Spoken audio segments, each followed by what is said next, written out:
Welcome. My name is Jennifer and I'm a registered dietitian with Journey Clinic.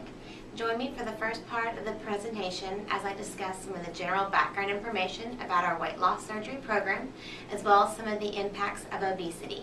You may want to go ahead and grab a piece of paper and a pen and write down any questions that you may have. First, I'm going to start with Dr. Nelson. Dr. Nelson is a board-certified surgeon. She joined the Norman Regional Bariatric Program in 2005 and has experience with over 1,000 weight loss surgery patients. Dr. Nelson completed her fellowship training in bariatric surgery and is a Center of Excellence surgeon since 2007. She is also the co-founder of Journey Clinic. Norman Regional Health System is a comprehensive care for weight loss surgery patients since 2002. It has a dedicated metabolic surgery unit that was opened in 2007. The weight loss surgery surgical services is at the Porter campus in Norman, and it includes staff and nurses that have certifications in bariatric care and provides all private rooms for its patients. It has dedicated team members throughout the process and is a multiple center of excellence certifications. Next, we're going to move on to defining obesity. Obesity is defined through the body mass index, which takes into account an individual's height and weight. There are 5 categories within this. The first category is normal. That includes individuals whose body mass index is between 18.5 and 24.9. The next category includes individuals whose BMI is 25 to 29.9. Next category is obese. This includes individuals who have a BMI of 30 to 34.9. Next category is severe obese, and this includes individuals whose BMI is between 35 to 39.9. The last category is morbid obesity, and this includes individuals who have a BMI of 40 or greater. Now, we only provide treatment for weight loss surgery in individuals who are in the category of severely obese or morbidly obese. Next is a slide that is going to show the obesity trends among U.S. adults in the year 1990, 1999, and 2009. The first one is in 1990, and as you can see, the majority of the United States falls within the category of having 15 to 19% obesity rates within their state. As we move along to 1999, you can see that we have increased our rates of obesity and that the majority of the states now are at 25 to 29% obesity rates. And as we move along to the year 2009, it has increased even more so. And now the majority of the states are at 30% obesity, with several following in 25 to 29% as well. And as you can see from the map, Oklahoma falls within the state that has obesity rates of 30% or greater. Now we're going to talk about some of the medical impacts obesity has on the body. First, we will start with the respiratory system. Individuals who are obese are at greater likelihood of experiencing sleep apnea, asthma, and shortness of breath. Individuals can also experience headaches. In the cardiovascular region, individuals can experience high blood pressure, leg edema, heart disease, high cholesterol, venous ulcers, and blood clots. Moving on to the skeletal system, you can experience osteoarthritis, joint pain, back pain, and gout. Early mortality is also a medical impact of obesity as well. Some other symptoms can be infertility, irregular periods, polycystic ovaries, bladder leakage, and impotence.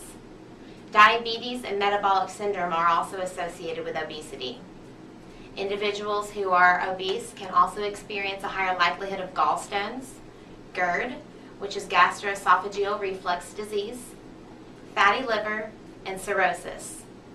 Some of the other common medical impacts of obesity are stroke, depression, and skin irritation, as well as many cancers, including prostate, breast, uterine, cervical, and colon cancers.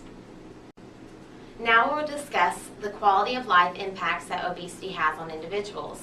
The first one is physical impact, including clothing choices. whenever individuals are obese, it is less likely for them to go into just any regular department store and buy right off the rack. You may have to go to a specialty store. Tying shoelaces can also be a physical impact. Just the bending over to tie your shoes can become somewhat of a physical strain, as well as furniture incapacity. For example, airline seats or going to a restaurant and trying to fit within a booth. The next category is economic. This includes discrimination in the workplace and missed work. Individuals who are obese do have a higher likelihood of health implications, which can cause them to go see the doctor more, in turn causing them to miss work more frequently. As far as social impact goes, individuals who are obese often experience prejudice and weight harassment. It's known that individuals who are obese experience some scrutiny for their weight issues. The last is psychological. This includes depression and low self-esteem. Now we're going to discuss some of the strategies for weight loss. As you can see below, there are a list of different strategies that are available. The first one is diet therapy. This includes any kind of diet that you may have heard of in the past. Low calorie, low carb, high protein, basically any kind of diet out there, and there are several different options available. Next category is physical activity, which includes just getting out and being more active and working out more and burning more calories. The next is behavior therapy, and you may have heard of this. This usually includes somewhat of a lifestyle change, which usually includes the diet and physical therapy and physical activity together. The next is alternative therapies, which can include things from hypnosis to ear stapling. Then you have pharmacotherapy or medications, and while some people do experience some weight loss, it's usually moderate. So this is a conservative treatment, but it is ineffective for the long-term weight loss. Now I'm going to talk about weight loss and how we define success for our surgical treatment. We define success based off of an individual's percentage of excess body weight loss. This number is determined off of each individual's ideal body weight. Once we determine your ideal body weight, we take your current weight, and that gives us your excess body weight. Then after surgery, as you continue to lose weight, we'll look at the percentage of weight that you have actually lost. This will determine your success. It is categorized as a poor success if an individual has only lost 25 or less % of their excess body weight. It is a fair success if someone has lost between 25 to 50% of excess body weight. We determine in a good success if a patient has lost 50 to 75% of excess body weight, and excellent when they lose 75% or greater of their excess body weight. So this will show you how we define success and give you an example. Success is the loss of at least 50% excess body weight, as I previously discussed in this slide. So for example, if we were to take a 250-pound female who is 5'4", this would give her a BMI of 43. Based on her height, her ideal body weight is 120 pounds. Therefore, her excess body weight puts her at 130 pounds. If she were to lose 50% of 130 pounds, that would give her a weight loss of 65 pounds, which would put her at 185 pounds currently.